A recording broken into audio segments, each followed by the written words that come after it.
माँ और प्रेग्नेंट बीवी सुधा अपने पति सुमन के साथ डॉक्टर के पास से घर आई है। सुधा की सास देवकी उससे पूछती है, आ गए तुम दोनों। क्या कहा डॉक्टर ने बहू, ठीक तो है ना सब कुछ? हाँ माँ, सब कुछ ठीक है। एक खुशखबरी है, आप बहुत जल्द दादी बनने वाली हो।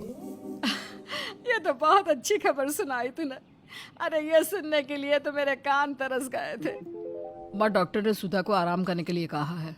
आप इस बात का भी ध्यान रखना कि ये बस आराम करे, ज्यादा भाग दौड़ ना करे।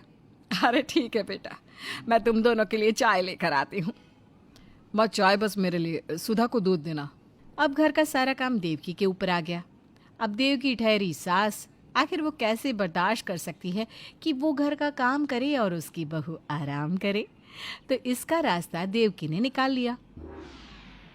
एक दिन सुधा ने अपनी सास से कहा, माँ जी पता नहीं क्यों मेरी कमर में बहुत दर्द हो रहा है। बहू अब क्या बताऊं, मेरे भी कमर में बहुत दर्द है। वो क्या है ना, पानी की भरी बाल्टी उठा ली मैंने, तब इसे ना झुका जा रहा है, ना लेटा जा रहा है, ना बैठा जा रहा है। तभी देवकी का पति सेवक राम घर पर आता है और कहता है, सुबह की माँ, एक कप चाय तो लेकर आओ, बड़ी थकान हो रही है। पिताजी मैं बना लाती हूँ चाय, माँ की कमर में दर्द हो रहा है। सुधा किचन में चाय बनाने चली जाती है। तभी वहाँ सुमन आ जाता है और वो सुधा को किचन में काम करते हुए देख लेता है। सुधा, मैंने मना किया था ना कि तुम किचन में काम नहीं करोगी। चलो अपने कमरे में जाओ, आराम करो। सुमन जी क्या हुआ, मैं तो बस चाय बना रही हूँ, माँ की कमर में दर्द है। सुधा, डॉक्टर ने प्रॉपर आराम करने के लिए कहा है ना, तुम जाओ, मैं पापा को चाय बना कर देता हूँ। सुमन अपने पिता को चाय बनाकर देता है। अगले दिन सुधा के सर में बहुत दर्द होता है तो सुमन अपनी माँ से कहता है, माँ, सुधा के सर में बहुत दर्द हो रहा है, आप उसे कुछ खाने के लिए दे दो ना, और मेरे लिए भी नाश्ता बना दो, फिर मैं ऑफिस चला जाऊंगा। अरे जोरू के गुलाम, मैं तेरी माँ हूँ, मेरी तकलीफ के बारे में भी ख्याल रख लिया कर। मेरे भी सर में सुबह से दर्द है, समझा? अरे माँ, तो इतना गुस्सा क्यों कर रही हो? मैं बनाता हूँ आपके लिए नाश्ता और दवाई भी दे दूंगा। सुमन किचन में नाश्ता बनाने चला जाता है। तभी वहाँ सेवक राम आ जाता है। अरे बेटा, तुम नाश्ता बना रहे हो? हाँ पिताजी, माँ की तबीयत ठीक नहीं है ना, आपके लिए भी बना दूंगा। चलो तुम किचन में काम कर लो, मैं घर की साफ सफाई देख लेता हूँ। इस तरह देवकी का पति और बेटा घर का सारा काम खत्म करके अपने अपने काम पर जाते हैं और शाम को काम से आने के बाद भी वो दोनों ही रात का खाना भी बनाते। लेकिन देवकी को बिल्कुल अच्छा नहीं लग रहा था कि उसका पति और बेटा काम करे, तो उसने अपनी बहू को सुनाना शुरू कर दिया। आजकल की बहुओं के नखरे ही नहीं मिलते। अरे बच्चा ही तो होने वाला है, तो ऐसे रानियों की तरह बैठ जाती है। अरे हमने पैदा नहीं किए क्या बच्चे? सारे घर का काम करते थे हम। अरे मजाल है जो अपने पति या सास ससुर से किसी को भी काम को हाथ लगाने दिया हो। अरे माँ बस करिए ना, ये लीजिए खाना खा लीजिए, बहुत टेस्टी खाना बनाया है मैंने। अरे भगवान, आज रोटी मैंने बनाई है, इसमें तुम्हें कई देशों के नक्शे भी मिलेंगे, लेकिन खा लेना, हमें गोल गोल रोटी बनाना कहाँ आता है। बाप पिताजी आप खाना खा लीजिए, मैं सुधा को लेकर आता हूँ। अब इस तरह से कई दिन बीत गए। बहू घर का काम करती नहीं और सास कोई ना कोई बहाना बनाकर काम टाल देती और घर का काम सेवक राम और उसके बेटे को ही करना पड़ता। ये बात देवकी को बहुत खटकती है, इसलिए देवकी के मन में जो उल्टा सीधा आता वो अपनी बहू को सुनाना शुरू कर देती। एक दिन सुधा ने सुमन से कहा, सुनिए जी, अब मैं इस घर में नहीं रह सकती क्योंकि आप मुझे काम करने नहीं देते और आपकी माँ मुझे ताने सुनाती है।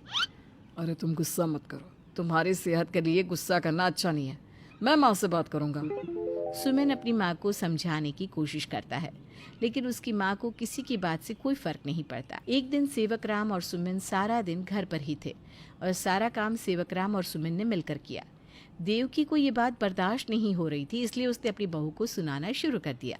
बहू, दिन भर ऐसे ही बैठी रहेगी क्या? पालना ला दूं? चलती रही दिन भर। क्या हुआ माँ जी, अब क्या किया मैंने? इसी बात का तो रोना है कि तू कुछ कर नहीं रही। अरे ऐसा भी क्या आराम बता दिया डॉक्टर ने कि तुम तो बिल्कुल नहीं हिल रही हो। तुम्हें शर्म नहीं आती? तुम्हारा पति और ससुर काम करते हैं और तुम बैठी रहती हो। माँ जी, अगर आपको बुरा लग रहा है तो आप कर लिया करो। मैं कभी बीमार पड़ती हूँ तो आप तो मुझसे ज्यादा ही बीमार पड़ जाती हो। कोई बीमार नहीं हो तुम, माँ बनने वाली हो तो ये सोच कर बैठी हो कि न जाने दुनिया का कौन सा अनोखा काम कर रही हो। अरे हम भी बने हैं माँ, और उस हालत में भी बहुत काम किया करते थे हम। चक्की से आटा पीसते थे, जंगल से लकड़ियाँ लाकर मिट्टी के चूल्हे पर रोटी बनाती थी। तुम्हारी तरह नहीं, डॉक्टर ने थोड़ा आराम करने को क्या कह दिया, बस बैठ गई। देविका ने अपनी बहू को खूब खरी खोटी सुनाई और इसका परिणाम ये हुआ कि सुधा घर छोड़कर चली गई। सुमिन चाहकर भी कुछ नहीं कर पा रहा था। ना तो वो अपनी माँ को बोलने से रोक पाया और ना ही अपनी पत्नी को जाने से रोक पाया। सुधा के जाने के बाद देवकी सारे घर का काम करने लगी। वो अपने बेटे और पति का बहुत ख्याल रखती। अपनी माँ का ये रूप देखकर सुमिन ने अपनी माँ से कहा, माँ, जब सुधा इस घर में थी तो आप कुछ भी काम नहीं करती थी। अब आपने इतनी अच्छी तरह से घर की सारी जिम्मेदारी संभाल ली। पापा को और मुझे हर चीज टाइम से देती हो। जब तेरी शादी नहीं हुई थी ना, तब मैं ही करती थी इस घर का काम। तो माँ, क्या सिर्फ सुधा ही बोझ थी आपके ऊपर? हाँ बेटा, थी बोझ, बिल्कुल ही नहीं हिलती थी अपनी जगह से। अरे कुछ तो काम करे ना, उसने तो कसम खा ली थी कि कुछ काम नहीं करना। माँ, सुधा माँ बनने वाली है, इस घर के वारिस को जन्म देने वाली है, इस बात का ख्याल कर लेती। आपने तो उसे लड़कर घर से ही भगा दिया। मैंने नहीं भगाया घर से। अरे गुस्से में दो बातें कह दी तो बर्दाश्त नहीं कर सकती थी क्या? ये क्या तरीका हुआ? सामान उठाया और चलती फिरती नजर आई। वैसे बेटा, सच्चाई तो ये है कि मुझसे अब नहीं होता बुढ़ापे में काम। देवकी जो भी हो, लेकिन बहू को तो हमें बुलाना ही होगा, वरना लोग क्या कहेंगे, गर्भवती बहू को घर से निकाल दिया। अरे मैंने रोका है क्या तुम लोगों को बहू को लाने के लिए? जाकर लेकर क्यों नहीं आते? मेरी तो हर बात तुम लोगों को बुरी लगती है, लेकिन कान खोलकर सुन लो, मुझसे नहीं होता अकेले घर का काम। ठीक है माँ, मेरे पास रास्ता है।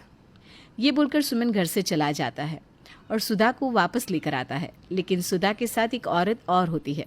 उसे देखकर देवकी कहती है, अरे बेटा, बहू के साथ ये औरत कौन है? माँ, ये कांता है। ये इसी घर में रहेगी और सारे घर का काम करेगी और साथ साथ सुधा का भी ख्याल रखेगी। माँ, अब तो कोई परेशानी नहीं है ना आपको? मुझे तो पहले भी कोई परेशानी नहीं थी बहू। मैंने जरा सा डांट क्या दिया तो घर से ही निकल गई। आजकल की बहुओं से तो कुछ कहना ही बेकार है, गुस्सा नाक पर रखा रहता है। अरे हमने नहीं किया कभी ऐसा कुछ, हमारी सास ने तो हम पर हाथ भी उठाया है। लेकिन आजकल की बहुएं क्या समझेंगी उस डांट को जिसमें प्यार छुपा होता है। कांता, तुम खाना बना लो। सुधा, चलो तुम मेरे साथ कमरे में। सुमन सुधा को कमरे में लेकर जाता है, लेकिन देवकी का बोलना बंद ही नहीं होता।